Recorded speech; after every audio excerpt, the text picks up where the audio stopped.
ich bin eure tolle Bea mit einem Interview jetzt mit einem der Lehrer unseres Kooperationspartners Novakid.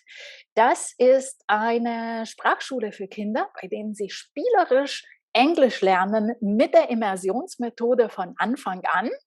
Und ich habe Joe in der Leitung und wir werden gleich auf Englisch anfangen. Joe, just a moment. Ich wollte noch mal kurz diese Intro machen, warum ich dieses Video mache, warum mir das auch ganz besonders am Herzen liegt. Ich wollte ganz gerne mit jemandem über Immersion reden, und zwar Erfahrungen aus erster Hand. Und ich glaube, dass hier Eltern profitieren können, aber auch Pädagogen.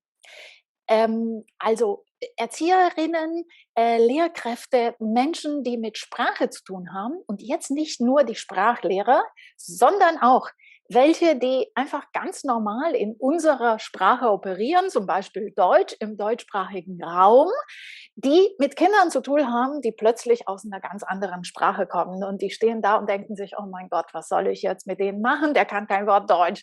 Was tun? Joe, ich werde jetzt die Frage gleich auf Englisch wiederholen und ihr kriegt Untertitel.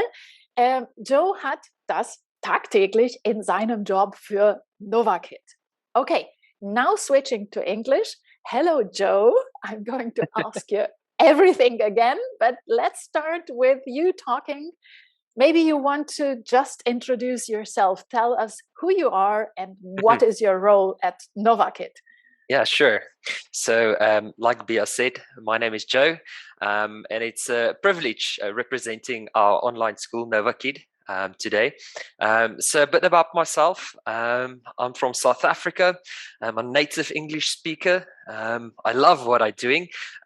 Before teaching online, I was actually a teacher in class. So I worked at a public school teaching English, and then I transitioned to teaching English online. So I do have a bit of experience teaching in class, the in-class setup. But I can tell you definitely that the online world is much different, and it's a great experience for me as a teacher. So I prefer teaching online.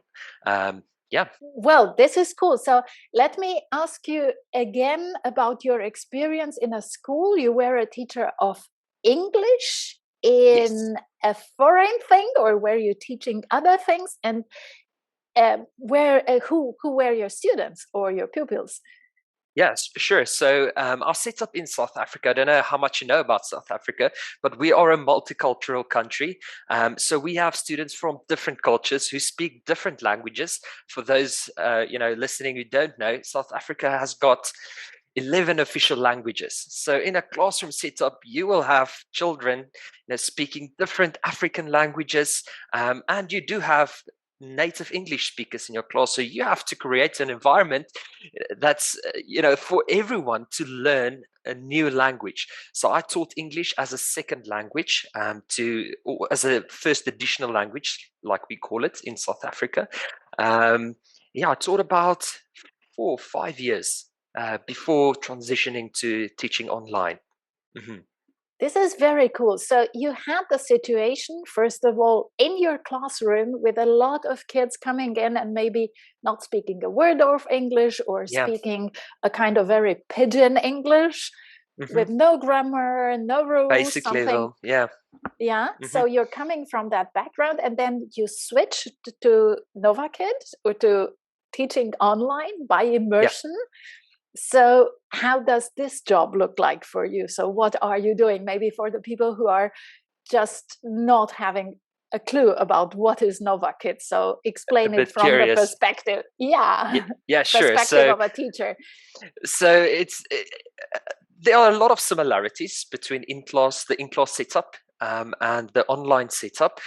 So you, as a teacher teaching at Novakid, you will teach children from all over the world, from Turkish. I have a few German students. I have students from more of the Eastern countries.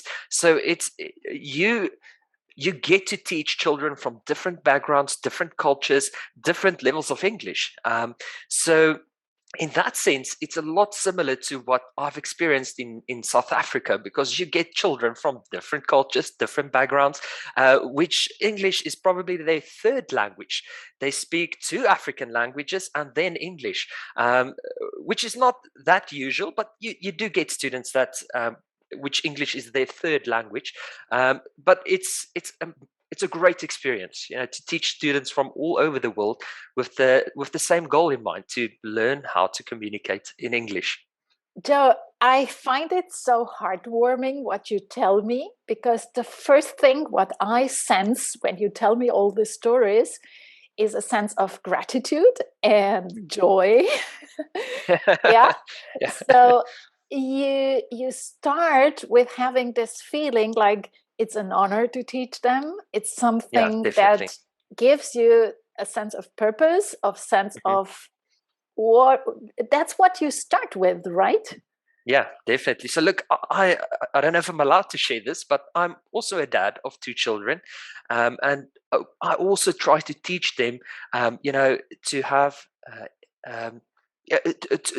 to raise them in a which is a topic for today, a language immersion environment, because we do have 11 languages in South Africa. So if you want to connect with people on a deeper level than only communicating to them, it's good to know different languages and to express yourself not only in English but also in a different African language, for example. So it's definitely an honor, and it's a privilege to teach English. Yeah, and that's also what I try to cultivate, raising my kids, to learn how to speak English. There's a quote way back. I don't know if I'm going to be able to remember it exactly, but to paraphrase it, it goes like this: if you speak to someone in English, or in a different language, you speak to their minds. But if you speak to them in their home language or their native language, you speak to their hearts. And that's what we create with English. We try to teach children to communicate, to give them all a common level to understand each other. So we can speak English to each other and understand each other much better. So you understand the English language also as a common denominator in these things. You get them to a level where they can have something in common with you. Yeah, definitely. That's a very cool thing. Then maybe also give us insight, please, in some of your tools, if you don't mind. So the idea is, when you would go like, what are the most important tools of immersion? Just try to speak to somebody who would like to go a little bit more in an immersive way in their lessons, in their jobs in a school, for instance. So I'm talking about educators, teachers, in kindergartens, in schools. So where do you start with when you want to practice immersion? So I think immersion is such an important topic, if I can put it like that. So you want to create in your classroom setup, or whether it's a one-on-one setup or a classroom with the teacher and students in front of you, you want to create a language immersion environment. So I think immersion is the most efficient way to teach children to speak a foreign language. And the reason for it is that this is the way we acquire our native language. So we are surrounded by people speaking the language and we absorb it. So however, immersion used in foreign language teaching requires quite a lot of effort from the teachers if you want to teach English. So I think the key to success is to create a safe environment with a clear set of rules. So first of all, the students need to understand what the teacher expects from them.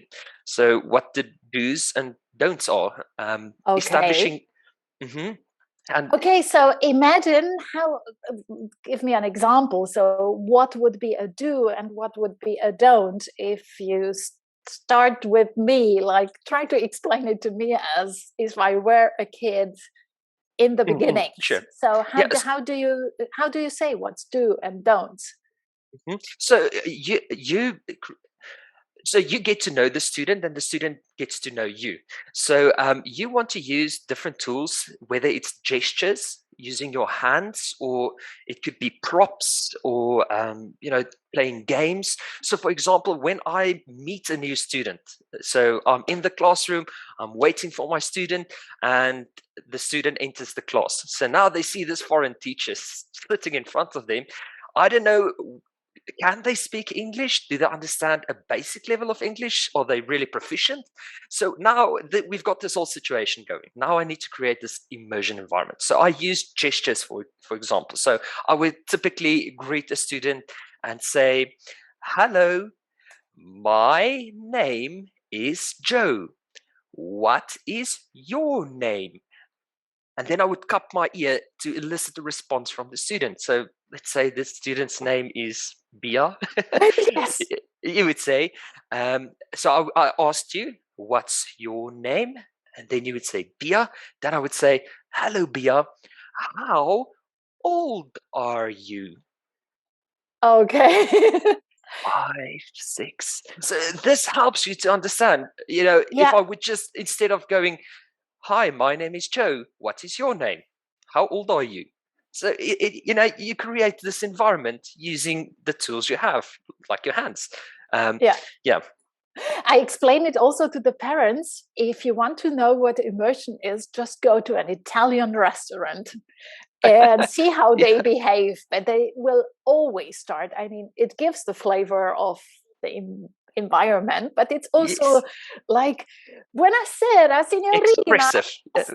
and all that, and big gestures. I think the Yes, I Italians love it. are I masters love of it. immersion. Definitely. And what I noticed is also a big smile on your face, and it's genuine. So Yeah. you're not grinning around because you've been told to be friendly. You are friendly. And that's something that comes together probably with the thought of, I'm honored to do that. But is there anything in your mind that works to make you friendly in that moment, to give you this genuine feeling of, yeah, that's cool what I'm doing? How does that? So look, I think if you ask this question to different people, whether you are a teacher or a doctor or whatever you do, so I feel called to teach. I love teaching. So it's not, I don't wake up in the morning and tell myself, "Oh, I need to teach English again." I love it. It's what gives me energy. So for me, I definitely think it's a calling. So it's not an effort. I don't have to sit here and try to teach you how to say your name or name different things in English. It's so much fun for me. I love children. I love teaching. So it's just Yeah. it's heaven on earth for me. Okay, that's cool. I mean, you're in your profession, you're genuinely Yeah. true for yourself. This is something where that's something I noticed, and here comes the big, I would say, advertising from my heart, because that's why I took over this role to be your kind of expert in the German speaking area of Novakid.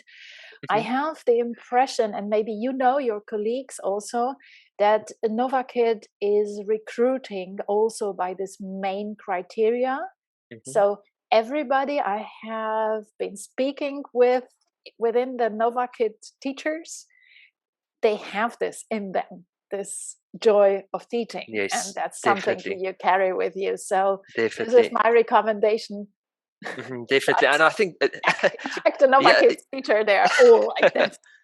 Yeah, Right? so we pride ourselves with the best teachers, and I can generally say this from my heart. We have the best online teachers in the industry, and I can speak for myself, but for the other teachers too. I know they love what they are doing. My colleagues, when I talk to them, and when we discuss certain things, it's usually on some of our chat groups, there's always a lot of discussion. Guys, how can I improve this method of teaching, or how can I teach plural nouns, or whatever it is? So there's always this, it's more like a culture of excellence that we have at Novakid, where the teachers we love what we do. That's something I like very much in what you're telling me, because otherwise, like, we love what we do doesn't mean you're making everything like it's easy, it's no problem. I heard Yeah. from you right now that you sometimes are also struggling. And Yeah. in this aiming for excellence, you guys are discussing also problems. So it's not Yeah. that typical, I would say, rather American. We know that from the American, this kind of toxic positivity. That's not Yeah. what you have, Yeah. because this is sometimes in Germany going on our nerves, right? When they go like everything is fine. So Everything what is great. great, excellent, awesome. So this is not the point. What you are telling me is that you are striving for the excellent and awesome, but also recognizing the little problems on the Yeah. way. And what I heard from you is also a spirit of collaboration. Yeah. So you're not trying to fix your problems Yeah. alone. You Yeah. are fixing them in a kind of collective. Yeah, definitely. And I think Striving. it's definitely so. Every day has its challenges. I Yeah. think it doesn't matter which profession you're in. So you do get classes where afterwards, if you debrief, you be like, "Yeah, I don't know if this, I don't know if I thought this grammar point the correct way, or I don't know if the student understood what I tried to explain to him." So you do get challenges, and I think that's what makes Novakid or our company different, because they equip us. There's a lot of webinars which we can attend to help us improve. We've got supporting groups, or you can type a message to the different departments, ask for advice, how to improve certain things. So this is what I learned from one of my colleagues. So if you want to teach a children, or a student rather, to say that this is a pen, so what I usually did and say, one pen, a pen. This is a pen. And the student replied, this is a pen. But so one of my colleagues taught me that I need to use the gestures. So I said, this is a pen. And then I showed this, elicited a response. And then the Okay, so student they got it. would. Yeah, so I didn't, one of my colleagues taught me how to use my fingers as TPR or gestures to help the student understand it's a singular noun and you use this is a. Cool. Let's go back to the idea of immersion and stick with this example. So imagine, I think most kids would intuitively go with you and go like, this is a pen. Okay. But some kids might be traumatized from the normal lessons in a school. Having in mind, what does he expect? And he's going to put a mark on me, or, all this kind of trauma that sometimes occurs in schools and with lessons. So what do you do if you have a totally blocked child that wouldn't speak? So imagine you have somebody who goes like, I don't know what to say. Yeah, definitely. So how do you act on that? Yeah, so you do get students like that, and so typically what you want to do is you want to build rapport with the student. You want to find a common interest. So before we start the lesson, you try to assess the level of the student. So if the student can understand few basic words or even converse in English, you need to find that common thing or which they get excited about. So you can ask them anything about maybe, what's your favorite toy? And he would probably, most of my students go and fetch the toy if I ask them what's their favorite toy. And then you need to expand on the question or elaborate. So if they take out a toy car, you can ask them, what color is the toy car? How is it, big or small? So then you find something which the child or the student likes to talk about. So you need to find that one thing, the common interest between you and the kid. Or you can maybe even, I've got a toy car in my classroom, which I showed the child, and then the student feels, hey, this teacher's, I can connect with him. So that's working with props. How do you deal with mistakes? Because in a normal, I would say, German school, it's somebody says this is toy, and teacher might say, no, we need to have a preposition in there. This is a toy. A toy. Yeah. Yeah. I That's think, not immersion, right? no, I need your answer. So it's not an immersion environment. I think with teaching in a traditional sense, it depends from country to country, from school to school. But usually, you get teachers who just teach their children to translate words from whether it's German to English. But our aim at Novakid is to communicate. So we try not to teach, Correct.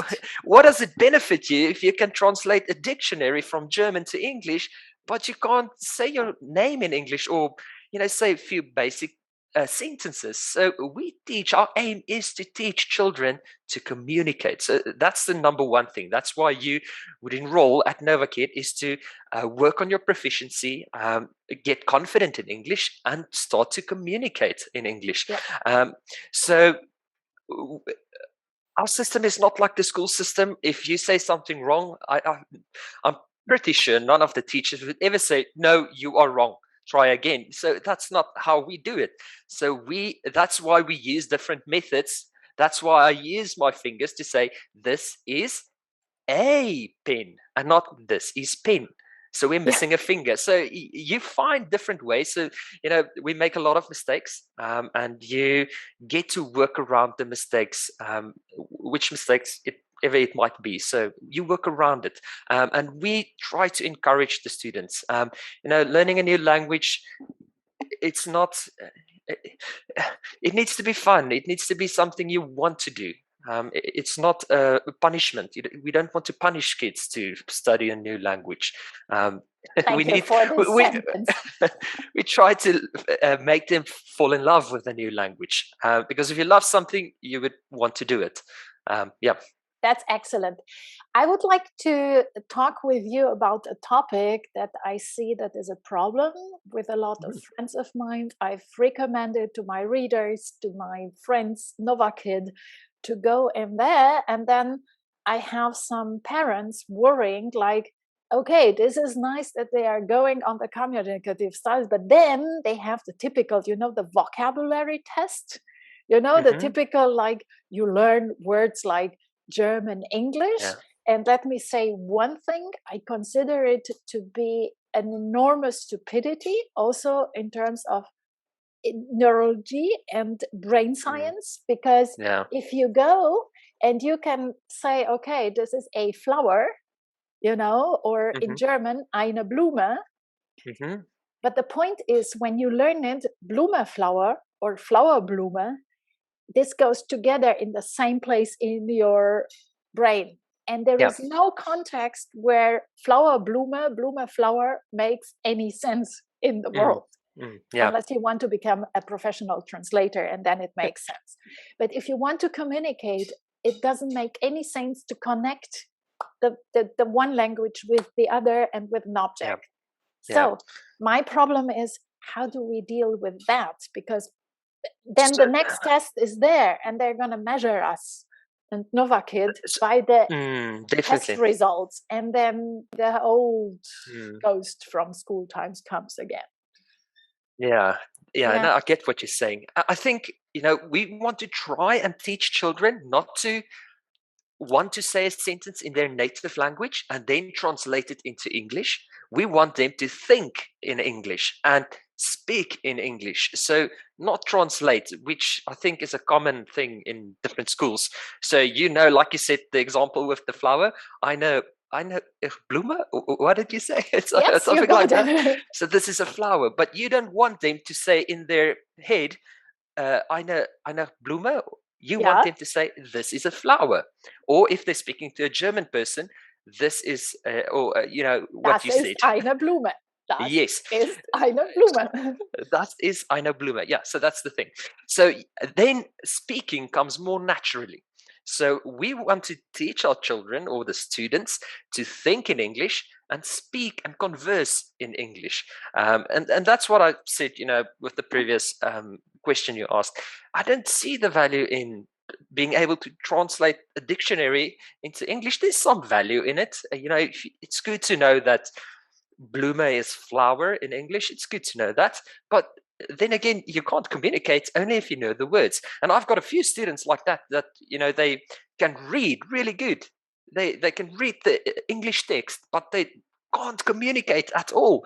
So they would read something about a flower, and if I ask them, do you like flowers? They don't know what I'm asking them. So it comes back to the immersion environment. You need to create an environment they feel comfortable to start and communicate. If a student isn't comfortable, or the environment isn't friendly and welcoming, there won't be real communication happening in English. I don't know if that answers your question. It answers my question. What I understand a little bit from you is that the immersion method creates the ability to communicate, to think in the language. So it's a little bit like a fast track into being in that language. And then probably, if you take your time for this fast track, then you can anytime go back, because you're already thinking in there. And when you are in front of a test, you might perform better because you already think in that language. And then you can go back to the vocabulary, and it won't affect you that much as if definitely. you are only learning with that, Yeah. Look, you can be a grammar expert, but you won't necessarily be able to speak the language. I experience these problems across Germany. It's extremely in Spain too, where kids have, I don't know, something like 11, 12 years of English. And at the end, they're not able to order their cappuccino with more or less foam, because they can recite you the past perfect tense, whatever, like like a poetry, but they are not able to express their thoughts, their wishes. They can't communicate. And the problem is, what I also experience, and that's why I'm a fan of the immersion method, is the way, and we have been talking about that, you deal with the mistakes, because there's things being corrected anytime, like, you didn't do it right. It's not, this is toy, this is a toy, and you need to put the preposition in there and explain it. This blocks the attitude. So when you have the experience that your teacher is correcting you all the time, you're always going with I need to do it correctly. Oh my God, he's gonna correct me. It's gonna be false. And that's the thing. What you don't want, right? We have a learner-centered approach. So we focus on the learner and we facilitate learning. We don't, if a student don't discover by themselves and you tell them everything, they're not learning. They're just going to parrot it to you. So you need them to discover. It's more of an inductive teaching method which we follow. We want them to discover the language. We want them to realize, oh, one pen, a pen, one. This is a pen. So, and we just want to facilitate it. So if a child tells me, we're using the pen example the whole time now, but if a student tells me this is pen, pen? How many pens? One, a pen. Then we go over the grammar again. We say this is a pen, for example. Okay. Is there, you told me that you have students from all of the world. What is very typical German? Do you know rather, attitudes or something that when you think of all your German kids, how are they? What's very typical? Or maybe also the parents. What's typical with German families? So, wow, this is an interesting question you're asking me. I didn't prepare you for that, right? It's just a spontaneous No, you didn't. So I've taught currently students enrolled with me, or students which I think I teach about 2 or 3 German students at the moment, and they are all very different. So they are not really common qualities that they have. I've got a student which is I think he's kind of an introvert. So usually at the beginning of the lesson, he doesn't share much, but more towards the end of the lesson. He likes to share and share his opinion and his experiences. The other student, which I taught, he is more of he's very spontaneous. He likes to speak, whether he gets it wrong or not. He doesn't care. He likes to speak about everything in class. So I don't think there's a typical German thing, which I've picked up. I could be wrong, but from my experience, not really. One thing I would say this. All the German students do this or that. So you they all answered differ. beautifully my question, because yes, the answer is there is no typical German kid, but what came across is, again, your genuine love of kids, because you see each of the kids with their individual characteristics, and when I saw your glance where you were thinking of the one or of the other, it was a very genuine, like, I like them all. They're different, but I like them all. Yes, let me come back to one question, because you seem to be a very genuine, there is a wonderful world that it's called Frohnatur, so a very joyful natural way of being. And I think that's something where I feel you, that you are such a person.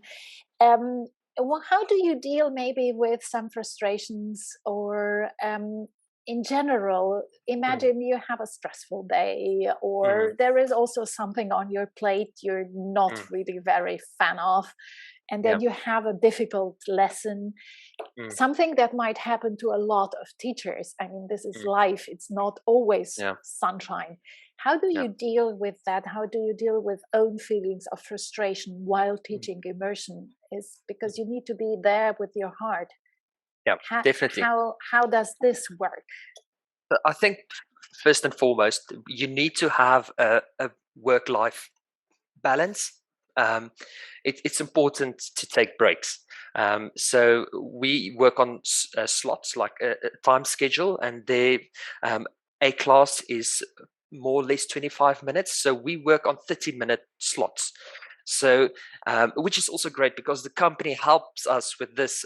In one of our recent newsletters, which they sent to all of us, they encourage a healthy work-life balance, which they said, do not teach more than a certain amount of classes back to back. You need to take a break, go for a walk, drink a cup of coffee, which I really like. Maybe the coffee helps me to give me all the energy I need. Coffee lover too. Yeah. Find whatever re-energizes you, and do that. Prioritize breaks. Prioritize, going for a walk if you're able to. So in South Africa, we are blessed with nice weather. So I love taking a walk, 20 minutes out in the sun. So whatever you like doing, do it. Make sure you prioritize break time, and don't overwork yourself. More in a classroom type of setup, I would say, you need to keep the goal in mind. The goal is to teach this kid English, or the student. And students make mistakes. You need to reflect back to your own learning process. When you were in school, you made mistakes, and you need to have grace with the student to make mistakes. It's part of the learning curve. And as soon as you realize that without mistakes, there isn't any learning. So you won't ever have a student that just ticks all the boxes, gets 100% for each lesson. You need to realize that mistakes is part of the learning curve. And it's good to make mistakes, and it's okay if your student don't grasp all the grammar or all the whatever it is that you taught. It's okay.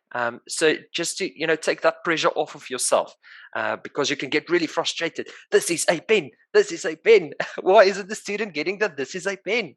But you need to, and that's the great thing about Novakid. You can type it in the feedback afterwards, a teacher recommendation. So you can type student A, I want you to review, or I would like to encourage you to have another look at singular or plural nouns. We use this is A for one, like a pen, or we use these are for pens, more than one. So you can just type it in the feedback and then, or in the recommendations for the parents, and have them review the lesson and go over the material again. So feedback is a great tool which we can use.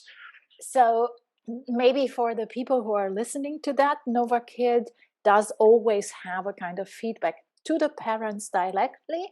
Do the kids see that?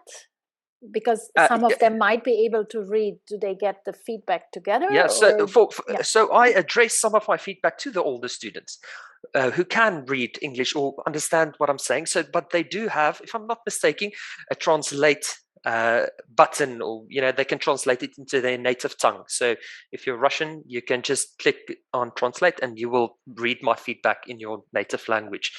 For the youngest, you've got 3 parts. You've got areas of success, so where you type in everything which the student achieved, and then you get the recommendations. And then you can also, we have a third option where you can give feedback to the parents, so which is intended for the parents to read and not necessarily the student. Yeah. That's very cool. I think I covered all my questions that I had.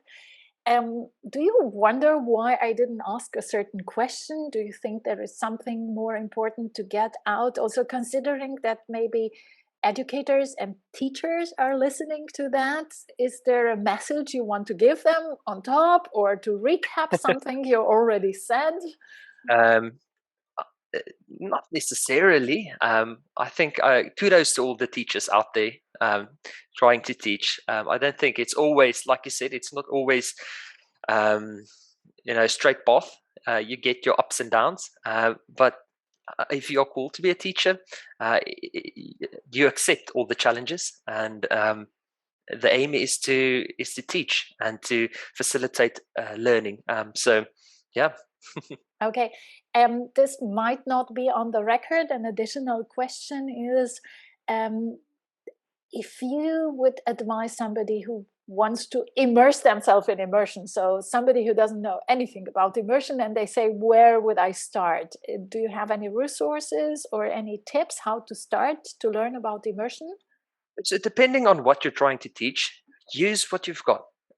Be creative. If you're in a classroom setup, use posters or props, and you don't have to go and necessarily buy things. Use what you've got. Just be creative. Think outside the box. Use what you've got. That would be my advice. You don't have to study a degree of teaching or language immersion or whatever it might be. Use what you've got. And I think that mm-hmm. Yeah, no, just popping in with one thing, use what you've got brought me to the thought that what you got is something you don't, is the knowledge of the other language, like for instance, German. Yeah, and definitely. This is something that for me, it's fascinating in the immersion, why it also works, because you have this genuine, like, we need to speak English now because I don't master your language, right? Yeah. So even in this conversation, you're picking up on the Blumen stuff. Yes. It's yeah. Well, you know what I mean? I mean, you have this huge advantage at Novakid that most of the teachers don't speak the language, the native language of the kids. And this is a huge advantage. And now the next thought is, this is a huge advantage. You have this also in mind. So maybe a teacher, a normal teacher, primary school teacher who gets for instance, migrant child in the class who doesn't speak a word of German, this is actually for immersion a huge advantage, right? Yeah. Look, we don't just use immersion to teach English. You can use it to teach whatever language you are teaching. So whether it's German or Russian or Turkish, use this tool you have, or use the immersion method. So no, I definitely agree. Cool. So I think it's also good, to help a student once you get to, if you've got a new student, try to learn maybe 1 or 2 words from their native language. This will help them. I've got a student, usually after the lesson, she teaches me, it's a Russian student, so she teaches me Russian words. So after the 25-minute mark, when the lesson is done and dusted, she usually grabbed a random item in her room and she would say like a pen, and then she would teach me the Russian name, or what we call a pen in Russian. Or so that's how this wasn't on the recording. I know ausgezeichnet because I actually googled it to encourage one of my students, but I don't use it. I use good job or excellent. It's just to build rapport with the student, just to connect with them. So that's why I told before we start the meeting, the one or two words I know, which is ausgezeichnet. Yeah. Thank you very much. I think I could talk with you for ages because it's such an interesting conversation, but I think I need to close now, and I'm gonna say to my German listeners and watchers and readers, vielen Dank, dass ihr bis hier gehört habt. Wenn ihr euch für das Thema Immersion noch weiter interessiert, stellt Fragen. Wir werden versuchen, sie zu beantworten. Ich arbeite dauerhaft mit Novakid zusammen und kann auch andere ihrer Lehrer, auch ihrer Teamleiter fragen und freue mich über Fragen, über Anmerkungen. Ich freue mich auch über eure Geschichten. Also wenn ihr Lehrer oder Erzieherinnen seid, Lehrerinnen, erzählt mir, wie ihr euch an das Thema Immersion angenähert habt. Wie macht ihr Unterricht mit Sprache spannender? Und danke euch für eure Aufmerksamkeit.